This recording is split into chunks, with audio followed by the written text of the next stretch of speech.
Hello everyone, Darren here from LazyGamer.net, joined as usual by my dynamic reviewing boy wonder Alessandro Barbosa. And today we're talking about Quantum Break, the big Xbox One and PC exclusive from Remedy Entertainment. Now, if that name rings a bell, it's because Remedy, those are the guys behind the first two Max Payne games, and of course, Alan Wake. Video games which had very interesting ways of telling a story. If you remember with Max Payne, the first one, there was that whole graphic novel setup, while Alan Wake had this whole meta system of books and television series. And now we've moved on to the next big evolution, Quantum Break. And I have no idea what it's actually about, besides some wibbly wobbly, timey-wimey stuff. And that's what Alessandra's going to set up the story for me. Wibbly wobbly, timey-wimey. No, it's not Doctor Who, thankfully. Shit! But Quantum Break. Quantum Break's really interesting. It's a very well thought out, well written story about time travel, to the point where I think it's one of my favorite time traveling stories, just because stories that revolve around time travel have to establish a certain set of rules, because it's stuff that doesn't really make sense in the real world yet, and people still are trying to understand how it works. Any story that kind of delves into that has to establish their own set of rules as to how it works in their universe, and Quantum Break does that from the onset and sticks to it throughout. It never breaks this illusion of where they're kind of going with the story and what rules they're kind of sticking to, and they make it really, really clear from the first of its 5 acts that in their world, time is something that is persistent. If it's already happened, there's nothing you can do to kind of change that. It feeds into a lot of theories, a lot of scientific theories that kind of stick with that principle. So it's something that kind of unravels as you carry on playing, and it's something that the characters, the protagonist and the antagonist alike, seem to dabble with, because there's almost the sense of finality, the sense that once you've seen something in the future or seen something in the past, as much as you try and change it, there's really nothing you can do about it. And the story really goes into depth, into seeing the extents of how true this is, and how true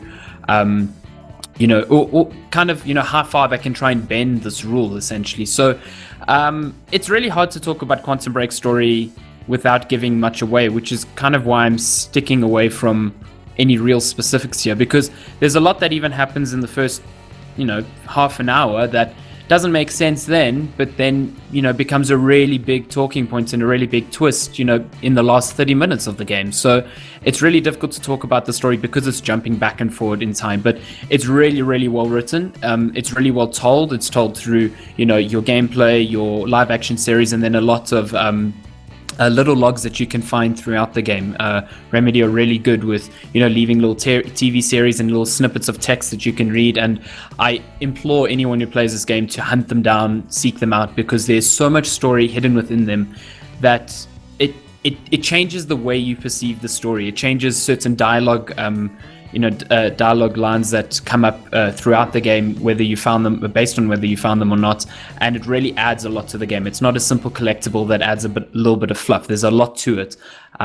So yeah, it's a really, really good story. Remedy are good at telling stories, and even though the first hour might not kind of convince you of where the story is going, by the end of it, you'll know exactly, and you'll want to dive back into the game immediately to kind of see, retrospectively where certain things took place and how big of an impact they had by the end of the game.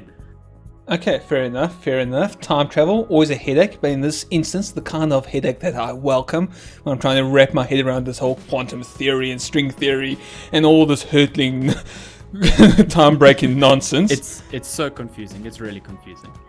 But in a good way. Alright, so then let's focus outside of story, obviously action. I mean, Remedy, they cut their teeth making the first Max Payne game. They improved the gunplay in the second Max Payne. Alan Wake was a bit of a departure, but now they've come back like guns are blazing with some extra sauce added to that from what I've seen so far. Yeah, it seems that whatever IP Remedy tackles, they kind of have a signature mechanic to go along with their gunplay. Max Payne introduced bullet time. Alan Wake had the whole, you have to shine your torch on enemies before you can actually damage them. And Quantum Break, unsurprisingly messes with time in this regard. So within the first hour or so, you're actually introduced to a good portion of your like powers per se. You get a few of them later on in the game, but your healthy staple comes, within the first few moments that you actually get your hands on a gun and start shooting. So protagonist Jack Joyce is able to kind of freeze time in a small bubble and like stack damage in that bubble to let it explode once that period ends, which is good for taking out like heavy enemies or groups of enemies. He can dash in between cover and kind of slow down time. If he mid dash, he kind of looks down the sights of his gun. He's got this really cool sprint mechanic where everything slows down around him and he's basically able to sprint kind of behind an enemy without them kind of seeing. There's a lot. There's they're not too surprising. They kind of build on these blocks of time stopping and you kind of manipulating how time works within them, and they don't really feature that heavily outside of combat. Within combat it's really fun to kind of mess with them, because even though Quantum Break is a cover-based shooter, I was hardly taking cover. The enemy AI is really relentless, so if you kind of stick to one spot, they will hunt you down really quickly and make life difficult for you. So a lot of the times I was freezing enemies in place, I was flanking them, I was dashing around them, and they couldn't really see because I was moving so fast. So getting the jump on them in that regard, and it kind of feeds into this enemy diversity where some enemies are affected by these stutters in time where everything's frozen, and some enemies have these little chronon packs that allow them to transverse these stutters in time, and therefore a lot of your time powers don't work on them. So it keeps things varied, it keeps things interesting. I just wish that they were utilized a bit more outside of combat. There are these certain sections, these platforming sections, because believe it or not, gunplay is actually quite few and far between. There are these segments of play where you're shuffling from one section of action to the next, but a lot of the times these acts are purely narrative based. You're walking through areas, you navigating places using little light platforming mechanics, and its action is peppered. It's not a third person shooter in that's what you're doing 90% of the time. I'd say it's maybe 70 or 60% share. So in those sections where you're not shooting stuff, I kind of wish that the time powers were used a bit more intellectually. There's always the odd moment where I have to kind of rewind time to get a platform up so that I can jump across a ledge, or freeze a platform so that when I do jump on it, it doesn't fall down. But these are like so rare, and they're so scripted that it doesn't even feel like a puzzle. They're immediately recognizable as to what their solution is, and they don't feel that engaging. That said, the set pieces you find them within are really cool, because you're constantly switching between time being frozen and time actually going on in real time. So it creates these really dynamic set pieces which are fun to interact with. Almost like an Uncharted set piece. You have very little control over it, but you feel like you're doing a lot because it's so action based and exciting to see unfold. So yeah, that's basically how time powers work and how they feed into combat. And I think it's paced really well throughout the game. All right, you've got my curiosity, you've got my attention, but I want to know this question. You've got to answer this for me. How does it look? Because it looks absolutely mind-breaking just from the trailers that we've seen of it in action. But what's it like on the ground floor of Quantum Break? Does it melt your eyeballs? Oh man, Quantum Break has to be easily the best looking Xbox game yet. And I think I said that for Rise of the Tomb Raider back in November, but this kind of... Rise of the Tomb Raider is a bigger game, but Quantum Break, just in its attention to detail and how it recreates these really well-known actors and their animations and their body movements, it's phenomenal. I can't remember the guy's name now, the actor's name, the guy who plays Iceman. Lord Baelish. No. Oh. The bad guy who's Lord Baelish on Game of Thrones. He's got this really weird thing where he kind of like pulls his mouth to the right when he talks, and when you see him in game, you see that a lot in the live action series, and when you see him in game, his character's mannerisms is, they're completely recreated like one for one. So the attention to detail just on the characters alone, it's phenomenal. Cutscenes look unbelievable, and the way they transition into gameplay is so seamless to the point where you don't even realize that the quality's actually dropped a bit from cutscene to gameplay.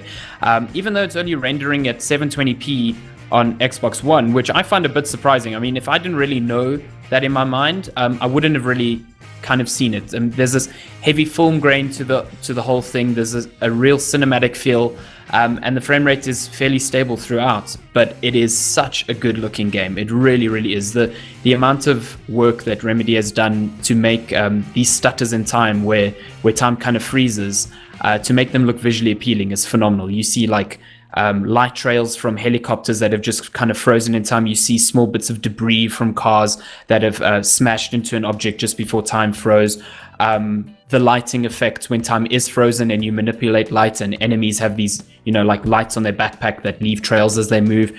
It's really, really, really cool. And I mean, there must have been a lot of painstaking work done by Remedy's artists to get this kind of feel to the game and, get it looking the way it does. It's phenomenal, and I really can't wait to see it on PC even. So yeah, if you're going just by aesthetics, Quantum Break really is probably the best looking game on the Xbox One right now, and one of the best looking games of this generation, easy. All right, so it's a single player game. I mean, how much longevity does Quantum Break really have once you've gone through your first playthrough? Because I'd imagine with all these decisions that you don't want to touch too much on, that does have an impact that brings you back in, that draws you back in, and makes you want to replay missions over and over again. So it's got this structure to it where, Remedy are really into this whole idea of games being like TV series. I mean, if you've played Alan Wake, you know that the game is segmented in acts, and after every act you kind of get like a last time on Alan Wake, kind of preview reel when you jump back in. Quantum Break's kind of the same. So it's split up into 5 acts. The acts are split up into smaller parts, and in total I'd say each act lasts around 2 to 2.5 hours or so. So I mean, the entire game, minus the series that I had to watch in between, took me around 10 to 12 hours to play through. But and that might seem, for a single player game, it's short, but you got to remember that it's also a third person shooter. That's a narrative game. It's not an RPG that's meant to last you 40 hours. But what was interesting was that as soon as I finished the game, I wanted to play again immediately, because of the way the game ends. I immediately wanted to go back and see moments in the game that I had kind of brushed off, and look at them with a new set of lenses to see exactly how that moment actually impacted the game 8 hours ago. And not in terms of decisions, because decisions in Quantum Break are made at specific juncture points. So you always know when an action that you're taking is going to have a divergent reaction on the series and the game itself. So it's not everything that you do that has an impact. It's more like Telltale's adventure games in that regard.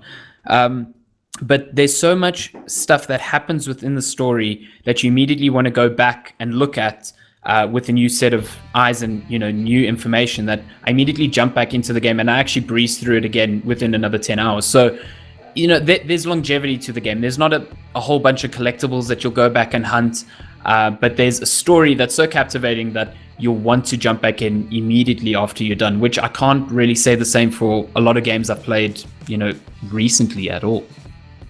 Okay, so Quantum Break sounds like a great game, but what I'm kind of in two minds about is this whole idea of this live action series that's been attached to it ever since it was first announced. I mean, is it really that necessary? Does it actually really make a difference? Does it really propel Remedy's ideas that step forward? Okay, so this is where it gets a bit interesting. If people are looking for a simple answer as to whether you need to watch the series to play the game, I would have to say yes. I wouldn't even say maybe, because even though the series itself focuses on a larger subset of characters that sometimes, it hardly features the protagonist Jack Joyce at times, there's so much that happens in between the series that kind of leads up to the next act, that it would be kind of strange for you to skip the series and kind of understand where the story has gone. And, on top of that, there's really cool characters in the series that you hardly interact with during the game. So you're missing out on a large chunk of the game's story that it's trying to tell by missing out on the series. That said, the series is really well implemented into the game. So like I said, it's after each act you treat it to a half an hour episode of this live action series, and after 2 hours of playing a game, half an hour of watching an episode isn't that bad. And it kind of, I never felt like, I just want to carry on playing, I don't really want to watch a series. It's like, okay, cool, yeah, let's take half an hour break and watch the series. And it, in that regard, it was pretty cool. It was really cool to kind of experience this new way of a game telling a story to me, and having the actions that I put, kind of set in motion in the game, kind of seeing them transpire in the series. What I didn't like so much was that even though you have these set points within the game that you make these decisions, and you actually make them as the protagonist, Paul Serene. You make decisions for your antagonist instead of your protagonist. The effects of his decisions don't really manifest that, largely within the series or even in the game. If I had to take an early example, I had to choose, in the first point of the game, I had to choose whether to execute a protester or kind of keep them alive. And all that kind of did was, change the perspective on whether the city itself was against my character Jack Joyce or kind of behind him, because we had executed this innocent little girl. And that kind of changed the landscape of where I was playing as, but it didn't really change anything within the game to the point where I had people helping me throughout my mission, or people, actively trying to stop me as I was trying to play. So, they're light. Eventually, Quantum Break builds towards a central point. The game builds towards this finale that doesn't change based on your decisions, but how you get there changes. Certain characters could die along the way, and some can stay alive. Certain motivations could change, and they change the series up nicely enough that you will want to go back and rewatch them, but not to the point where I could play the game to completion and talk to someone who chose completely different decisions to me, and he would have a completely different experience. We would still have the same ending to the game, would still have the same, kind of huge pivotal points, but our journey towards those pivotal points would be kind of different. So, yeah, it's not as in-depth as a Telltale game, but it's certainly better than, throwaway choices that games of this ilk kind of give you sometimes. Okay, well, it sounds like Xbox, since last year especially, they've just been building momentum with their first-party titles. And by the sounds of things, it sounds like Quantum Break it isn't just keeping that momentum going, it's pushing it even further. This sounds like a great year and a great game for Xbox. Yeah, it's Quantum Break is certainly one of the best games out on the Xbox right now.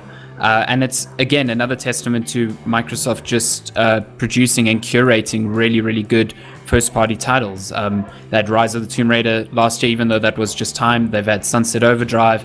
They have a new Gears coming. They had Halo last year. Microsoft is really taking care of their first-party titles. And I think this collaboration with Remedy is just further proof of that. Quantum Break certainly isn't a perfect game, but it's easily one of my favorite games of the year. It's one of my favorite games of this generation, and even though it kind of struggles in its first act to convince me that's what it's going to be, by the end of it, I was riveted. I was on the edge of my seat, and I really just wanted to see more. And by the looks of things, Remedy really want to tell more stories within Quantum Break's universe. Until we get enough subscribers on this channel, my dog won't be allowed to have her supper. Look at that face. Come on. Subscribe to the channel. She's waiting for her din-dins.